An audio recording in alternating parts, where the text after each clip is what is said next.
ये सब आज हम डिस्कस करेंगे। तो आज हमारे बीच में हमारे रेस्पेक्टेड एस जसविंदर सिंह जी, जो जनरल सेक्रेटरी हैं ज्वेलर्स एसोसिएशन के, आपसे मैं अनुरोध करना चाहता हूं कि मंच पर आएं और आकर के अपना स्थान ग्रहण करें। उसके साथ साथ हमारे रेस्पेक्टेड ब्रदर आदित्य भाटिया जी, आपसे भी अनुरोध है कि आप भी मंच पर आएं और अपना स्थान ग्रहण करें। और हमारी रेस्पेक्टेड सिस्टर वर्षा ठाकुर जी, आपसे अनुरोध है कि मंच पर आएं और आकर के अपना स्थान ग्रहण करें। डिज़ाइन का फील्ड वैसे तो बहुत बड़ा है, जैसे मैंने पहले भी कई बार बताया है कि आर्किटेक्ट, जब आप कोई बिल्डिंग बनाते हो तो आर्किटेक्ट के पास जाते हो तो वो पहले ब्लूप्रिंट बनाते थे। आजकल तो कंप्यूटर सॉफ्टवेयर आ गया है, तो जो ब्लूप्रिंट की लाइन खींचते हैं वहां से डिजाइन शुरू होता है। नेचर ने भी अपना डिजाइन बनाया हुआ है, लेकिन सबसे बड़ा डिजाइन क्या है कि मनुष्य अपने भाग्य को डिजाइन करे, उसको बनाए। क्योंकि ईश्वर, जिसको ऑलमाइटी अथॉरिटी कहते हैं, उन्होंने कहा है कि आपको पीस चाहिए, प्रॉस्पेरिटी चाहिए, हैप्पीनेस चाहिए, वेल्थ भी चाहिए, तो आप अपने आप लिख सकते हो, उसको डिजाइन कर सकते हो। तो ये सब स्पिरिचुअलिटी में बातें आती हैं। लेकिन चूंकि आज हमारे बीच में हमारे कुछ एक्सपर्ट्स बैठे हैं, वो खुद जो डिजाइन करते हैं, कोई ज्वेलरी डिजाइन करते हैं, कोई बिल्डिंग को डिजाइन करते हैं, तो वो जब डिजाइन करते हैं तो उनको स्पिरिचुअलिटी कैसे हेल्प कर सकती है, उसके बारे में आज सब बातें होंगी। तो सबसे पहले मैं बहनों से अनुरोध करना चाहता हूं कि जो मंच पर आज के हमारे अतिथि हैं उनका सम्मान करें, स्वागत करें।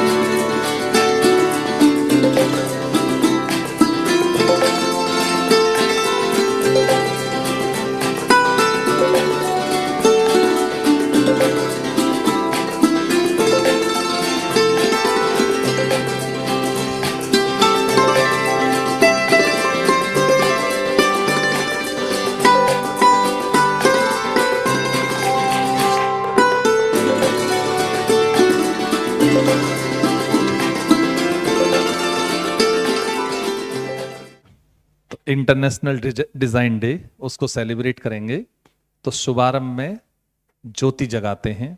तो आज हम भी दीप प्रज्वलन करेंगे। तो मंचासीन सभी से अनुरोध है कि वो अपने कमल हस्तों से दीप प्रज्वलन करें, कैंडल स्टैंड के सामने आए और दीप प्रज्वलित करें।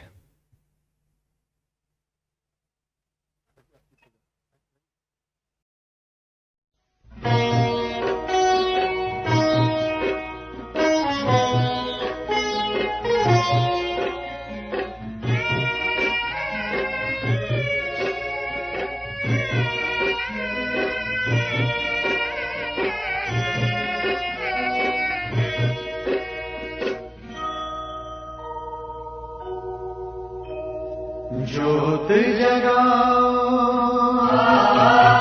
ज्योत जगाओ,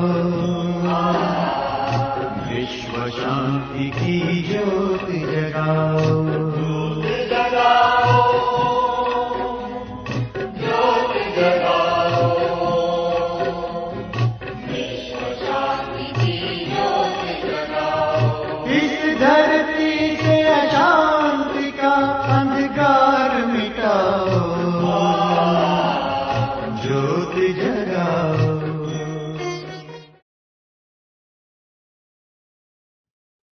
तो डिजाइन का फील्ड बहुत बड़ा है। गवर्नमेंट ऑफ इंडिया ने भी नियर फ्यूचर में बहुत सारा फंड इसके लिए अलॉट किया है, क्योंकि डिजाइन का बहुत बड़ा रोल है। अगर हम देखेंगे कि हम अपना जीवन यापन करते हैं तो उसमें तरह तरह के डिजाइन मनुष्य क्रिएट करते हैं, चाहे पहनने के हों, चाहे हमें अपने जीवन में सुख सुविधाओं के हों, तरह तरह के डिजाइन होते हैं। दुनिया ने भी इंटरनेशनल डे बनाया हुआ है डिजाइन के लिए, लेकिन अगर डिज़ाइन में जो मनुष्य करते हैं उसमें स्पिरिचुअलिटी को ऐड कर दिया जाए तो मैं समझता हूँ उसके अंदर फिर पॉजिटिविटी आती है। अभी तक जो डिज़ाइन होता है बहुत सुंदर है। अब जैसे बहुत रिसर्च की बात है, लेकिन एक राज है, जैसे आज हमारे पास इलेक्ट्रिसिटी है ना, बिजली से सब काम होते हैं, लाइट चली जाए तो कुछ नहीं होता है, लेकिन इसका पॉजिटिव भी और नेगेटिव दोनों इम्पैक्ट होते हैं। बल्कि अगर जरा भी मिस्टेक हो जाए तो नेगेटिव इम्पैक्ट बहुत ज़्यादा हो जाता है। स्पिरिचुअलिटी को कोई साध लेता है, साधना करता है, तो उससे क्या होता है कि वो नेगेटिविटी समाप्त हो जाती है और सिर्फ पॉजिटिविटी रहती है। जैसे अगर आपने सतयुग के पुष्पक का नाम सुना होगा, तो उसको कभी क्रैश हो गया या खराब हो गया ऐसा हम नहीं सुनते हैं, क्योंकि वो स्पिरिचुअलिटी ऐड करके उसको डिज़ाइन किया था। तो आज हम ये सब के विचार सुनेंगे। तो मैं रिक्वेस्ट करना चाहता हूँ रेस्पेक्टेड एस जसविंदर सिंह जी से, जो जनरल सेक्रेटरी हैं ज्वेलर्स एसोसिएशन के। आप 30 सालों से इस बिजनेस में हैं और आज हमारे बीच पधारे हैं। तो मैं आज उनके सामने क्या क्या इस तरह की प्रॉब्लम्स आती हैं और स्पिरिचुअलिटी कैसे हेल्प करेगी, मैं आपसे सुनना चाहेंगे।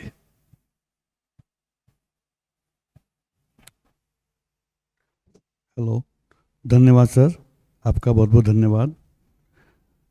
जैसा कि मंच में आसीन सभी हमारी बहन जी और हमारे एक विदेशी भी मेहमान आए हैं, बहुत बहुत स्वागत करता हूं, धन्यवाद देता हूं। मेरे सामने बैठे मेरी माताएं, बहनें, सबको बहुत बहुत थैंक यू, धन्यवाद। और सर्वप्रथम मुझे माफ़ कीजिएगा, मुझे शुरुआत ओम शांति से करनी चाहिए थी। ओम शांति।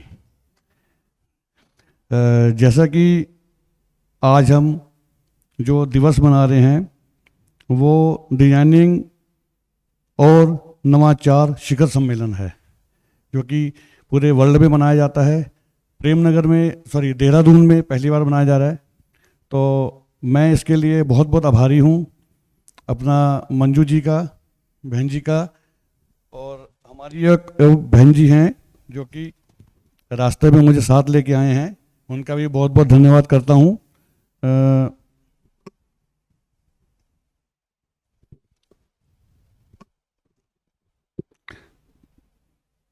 उज्ज्वला जी का, मैं नाम भूल गया था, उज्ज्वला जी का बहुत बहुत धन्यवाद करता हूँ, जो कि उन्होंने एक और बात बोली मुझे, ये जो कार्यक्रम है, ये जो संस्था है, ये अधिकतर माताओं बहनों के सहयोग से चलती है और बहुत इस बात का अच्छा मान महसूस करता हूँ मैं कि माताओं बहनों को ऐसा हमने मान सम्मान दिया। वैसे तो हर जगह देखा जाए तो पुरुष प्रधान देश है, पुरुष आगे रहते हैं, पर माताओं बहनों को भी आगे चल के, आगे बढ़ के ये संस्था चलाने का मौका मिला, बहुत अच्छी बात है। हमारी गुरबानी में भी बोला गया है, गुरु नानक देव जी ने बोला था, सो को मंदा आखिए जित जम्मे राजान।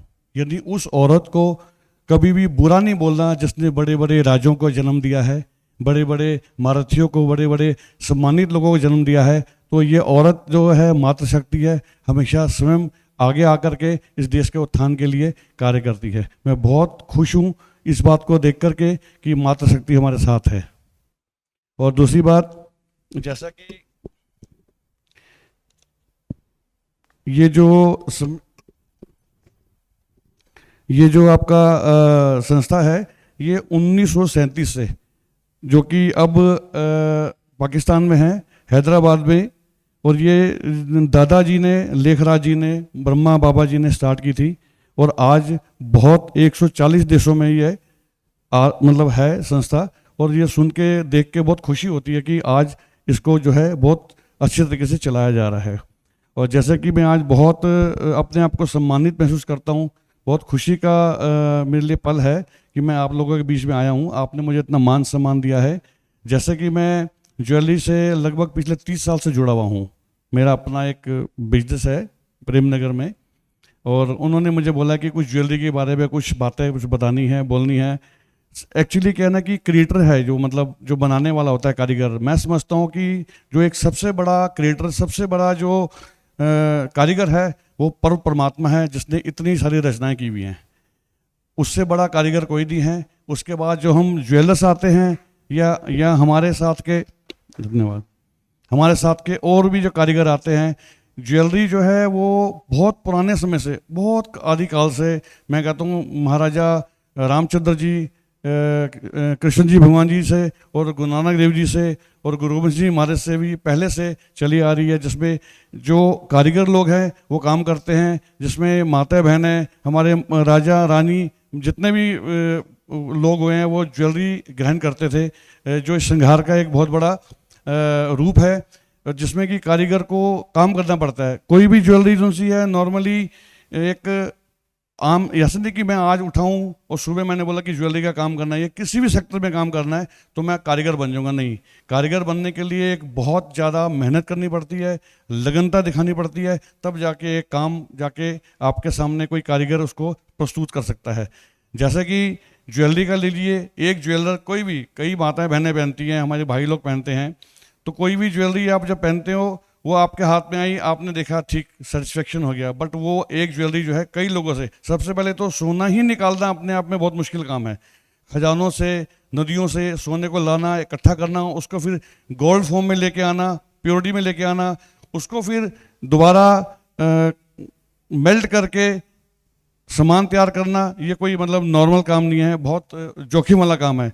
पहले अभी तो पहले बड़ा नॉर्मल काम होता था कि ज्वेलरी बनाना, पर अभी तो सेक्टर्स ऐसे हो गए हैं कि बहुत मशीनी युग आ गया है।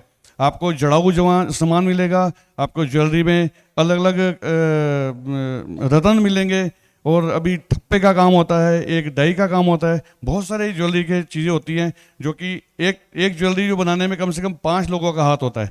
सबसे पहले सोना निकाला जाता है, उसके बाद सोना निकालने के बाद वो उसको मेल्ट करके उसकी डाई काटी जाती है, उसके बाद कारीगर के हाथ में आता है, कारीगर अपनी कारीगरी दिखाता है, फिर पॉलिशिंग होती है, पॉलिशिंग के बाद उसके ऊपर फिर दोबारा कारीगरी काम होता है, उसको बोलते हैं कटिंग का काम, जिसको छिलाई का काम बोलते हैं। तब जाकर के 5 लोगों के हाथ में जाकर के आप लोगों के हाथ में आता है, आप उसको ग्रहण करते हैं। तो जैसा कि मुझे बोला गया था कि आपको समय मिलेगा 5 से 10 मिनट का, पर देखिए मैं आपसे माफ़ी चाहूँगा, मैं कोई बहुत बड़ा वक्ता नहीं हूँ, जो भी मैं अपनी समझ से बोल सका हूँ तो मैं आपके आगे रखा है, और मैं इसके लिए बहुत बहुत आभारी हूँ मंजू जी का और आप सब लोगों का जिन्होंने मुझे सम्मान दिया। धन्यवाद। बहुत बहुत धन्यवाद करना चाहेंगे रेस्पेक्टेड एस जसविंदर सिंह जी का, कि आपने बहुत ही संक्षेप में अपना वक्तव्य रखा, और ज्वेलरी जो हमारे राजा महाराजाओं से भारत में तो बहुत प्रसिद्धि रही है ज्वेलरी पहनने का, तो उसके बारे में बताया। आप हमारे बीच पधारे, बहुत बहुत धन्यवाद करना चाहेंगे। अभी हमारे बीच में हमारी रेस्पेक्टेड सिस्टर वर्षा ठाकुर जी हैं। वैसे तो आप मल्टी टैलेंटेड हैं, आप थिएटर भी करती हैं, लेकिन आप आर्किटेक्ट भी हैं, और आप हीलिंग भी करती हैं, लेकिन चूंकि आज डिज़ाइन का दिन है तो हम दीदी से रिक्वेस्ट करना चाहेंगे कि आज हमें अपने जो डिज़ाइन करते हैं उसके बारे में अपना वक्तव्य रखें। रेस्पेक्टेड सिस्टर वर्षा ठाकुर जी। धन्यवाद सुशील भाई जी। ओम शांति। जैसा कि अभी बात हो रही है डिज़ाइन के संबंध में, मुझे बड़ा अच्छा लग रहा है कि we are talking about it. Actually design जो है ना, भैया ने बोला कि मैंने थिएटर में मास्टर्स हूँ, फिर संगीत, नृत्य, अगर आप सोचें तो हर चीज़ में डिज़ाइन है, यहाँ तक कि हीलिंग में भी डिज़ाइन का ही प्रयोग होता है। तो होता क्या है, संगीत और नृत्य में बॉडी की lines is a design form. अगर हम सही तरीके से नहीं खड़े हैं, पोस्चर सही नहीं है, तो डिज़ाइन डांस को नहीं काउंट करेगा। संगीत में जो है आपके जो सुर हैं, सुर की जो लैंग्वेज होती है उसकी श्रुतियाँ होती हैं, 22 श्रुतियाँ होती हैं, 7 सुर होते हैं, और अगर कोमल और तीव्र मिला दें तो 12 सुर होते हैं। तो उनका भी एक अपना डिज़ाइन होता है, एक पैटर्न होता है, उसी के हिसाब से राग बनाए गए हैं, उसी के हिसाब से, और प्रहर के हिसाब से रात का राग अलग है, सुबह का राग अलग है, वो अच्छा भी उसी वक्त लगता है जब उसे गाया जाता है। तो that is another matter of design. मैं आर्किटेक्ट नहीं, मैं वास्तु देखती हूँ आर्किटेक्ट फर्म्स में। तो जो वास्तु हम डिज़ाइन करते हैं उसमें भी एनर्जीज़ को हम देखते हैं कि कहाँ से सूरज आ रहा है, कहाँ से हवा जा रही है, किस तरह से हम इसको घर को बनाएं कि वो गर्मी में भी थोड़ा ठंडा रहे। एक मैं छोटी सी ट्रिक आप लोगों को आज बता रही हूँ कि अगर आपको अपने घर में एसी नहीं लगाना है और ठंडा रखना है, आप क्या कीजिए, 2 बोल लीजिए जो घड़े वाले होते हैं ना, तो घड़े जो क्ले होती है, मिट्टी होती है, मिट्टी के 2 आप कसूरे ले लीजिए, बाहर वाले कसूरे और अंदर वाले कसूरे, मतलब एक बड़ा एक छोटा, दोनों के बीच का जो गैप है उसको आप कोर्स सैंड, रेत से भर दीजिए। फिर उस रेत के ऊपर आप पानी डालिए तब तक कि वो जो रेत है उसके ऊपर थोड़ा सा आपका जैसे चावल भिगोते हैं ना, उतना सा पानी रह जाए। फिर जो अंदर वाला जो पॉट था उसके अंदर आप पानी डाल दीजिए। इस तरह से आप चारों कोनों में रखिए। पहले तो वो एनर्जी क्लीन करता रहेगा कंटिन्यूसली उस रूम की। सेकंड, आपको फील आना शुरू होएगा कि it is creating at least 8 to 10 degrees minus temperature. तो अगर बाहर 30 है, आप घर के अंदर आएंगे आपको 20 फील होगा। और ये एक मतलब डिज़ाइन का ही टेक्निक है, तो आप ट्राई कीजिएगा इसको। तो ये तो एक प्रैक्टिकल डिज़ाइन मैंने आपको बताया कैसे कर सकते हैं। लेकिन मैं क्या करती हूँ, मैं हीलिंग जो करती हूँ, आजकल बड़ा नाम सुना होगा आपने मैनिफेस्टेशन, कि भगवान से कुछ मांगना है तो आप मैनिफेस्ट करो। मैनिफेस्टेशन के लिए बहुत पुराने समय से हमारे भारत में भी और वेस्ट में भी एक्चुअली सेक्रेड ज्योमेट्री को फॉलो किया जाता है। सेक्रेड ज्योमेट्री भी एक डिज़ाइन ही है। जैसे कि हमारे में यंत्र विज्ञान है, श्री यंत्र है ना, हर देवी का अलग यंत्र है, हर देवता का अलग यंत्र है। वो यंत्र क्या है? वो डिज़ाइंस हैं। और वो डिज़ाइन क्या है? डिज़ाइन जो है वो परम पिता परमेश्वर ने जो पूरा रचना की है, तो परम पिता परमेश्वर की भाषा डिज़ाइन है। डिज़ाइन के थ्रू ही हम उनसे बात कर सकते हैं, और कोई तरीका नहीं है। इसलिए जो पुराने ऋषि मुनि इन लोगों ने जो यंत्र बनाए, उसके थ्रू हम अपने यूनिवर्स से चीज़ें मांग सकते हैं, बात कर सकते हैं कि हमें क्या चाहिए क्या नहीं चाहिए। आज की तारीख में भी मैंने एक मतलब टेक्निक सीखी है वेस्ट में जाके, तो उसमें उसको सिजिल्स बोलते हैं। सिजिल्स भी यंत्र ही है, लेकिन वो क्या होता है कि जैसे मान लीजिए आप आए, आपने बोला कि एग्जाम्पल कि मेरे बच्चे का इस स्कूल में एडमिशन नहीं हो रहा है, बस इतनी छोटी सी बात है। उस बात को हम परमपिता तक, यूनिवर्स तक कैसे पहुंचाए कि वो चीज़ मैनिफेस्ट हो जाए, वो पूरी हो जाए वो बात। तो उसके लिए हम स्पेशल लिखते हैं न्यूमरोलॉजी के हिसाब से। मैं उसको लिख के सेंटेंस बना के उसकी कैलकुलेशन करके, फिर उस कैलकुलेशन के आधार पे लाइनें खींच के एक पेपर पे डिज़ाइन बनाती हूँ, विच इज़ एक यंत्र का कार्य करता है वो। और उस यंत्र को फिर आप पूजा में रखिए। कोई अगर उसके साथ आसपास पानी रख सकते हैं कि पानी जो एनर्जी एब्जॉर्ब करता है, तो वो सब चीज़ें आप समझ रहे हैं, एक के साथ दूसरा, दूसरे के साथ तीसरा जुड़ा हुआ है। तो इस तरह से वो चीज़ मैनिफेस्ट होती है फिर। मतलब बहुत बहुत बार ऐसा मैंने प्रैक्टिकल करके देखा है, और बातें पूरी होती हैं। इच्छाएं, हमारी इच्छाएं क्या, दुआएं जो हैं वो जो सुनने लायक होती है, यूनिवर्स सुनता है। अब बच्चा तो हर कुछ मांगता है, तो हर बात तो परमपिता परमेश्वर पूरी नहीं करेंगे, तो वही पूरी करेंगे जो हमारी किस्मत में, प्रारब्ध में, सब कुछ एस्ट्रोलॉजी के अकॉर्डिंग हमारी कुंडली के डिज़ाइन में है। तो ऑफ कोर्स ये सब चीज़ें जो है हमारी लाइफ डिज़ाइन, जैसा कि सुशील भाई ने पहले ही बोला था कि सबसे ऊपर जो बड़ा डिज़ाइनर है वो ऊपर बैठे हैं, और हम सिर्फ उनसे थोड़ा बहुत मांगते हैं अपने सेल्फिशनेस के लिए, कभी हमें ये चाहिए, कभी हमें वो चाहिए। पर yes, the language of manifestation is design, यंत्र। तो आई थिंक मेरा टाइम ओवर हो गया मैं तो बोलती रहूँगी नहीं तो बहुत अच्छा लगा आप सबसे मिलके। धन्यवाद।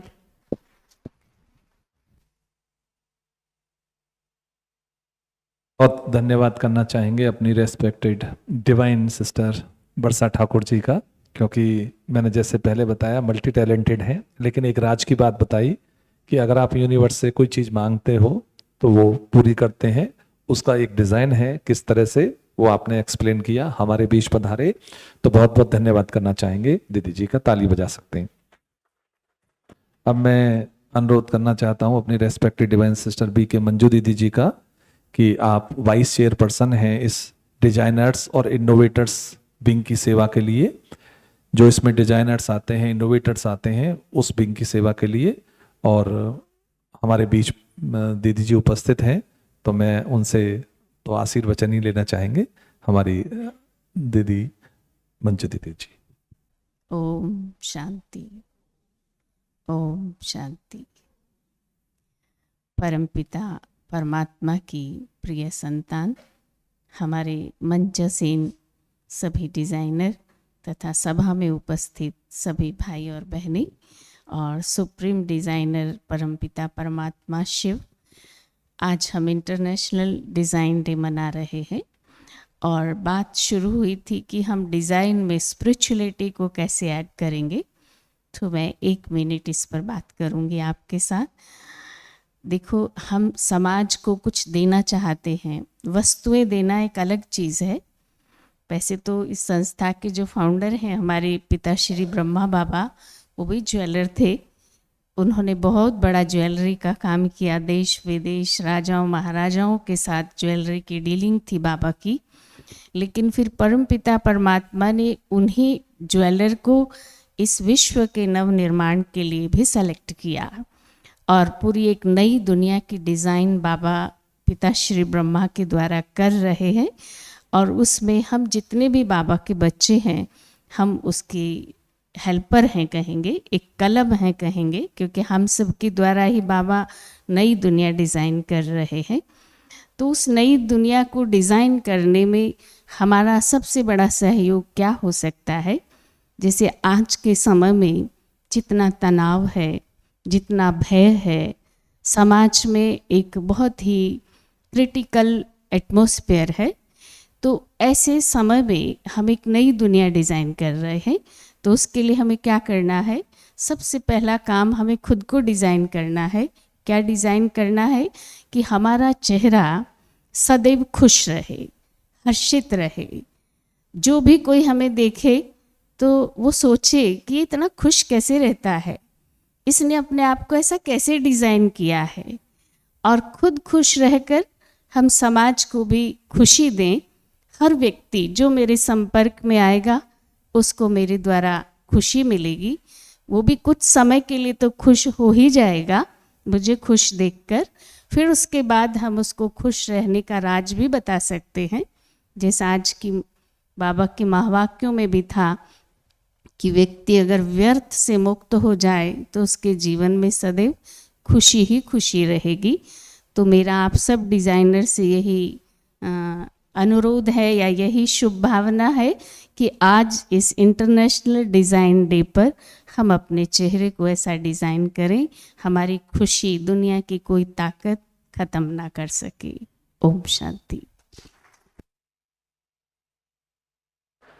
बहुत बहुत धन्यवाद करना चाहेंगे दीदी जी का कि पहले डिज़ाइन करना है तो स्वयं को डिज़ाइन करो और उस चेहरे को इस तरह से बनाओ खुशनुमा। बहुत बहुत धन्यवाद दीदी जी का। अभी हम आज के जो हमारे अतिथि हैं उनको प्रजापिता ब्रह्मा कुमारी ईश्वरीय विश्वविद्यालय की तरफ से याद सौगात दी जाएगी। आप सभी बैठे रहें, थोड़ी देर की बात और है। तो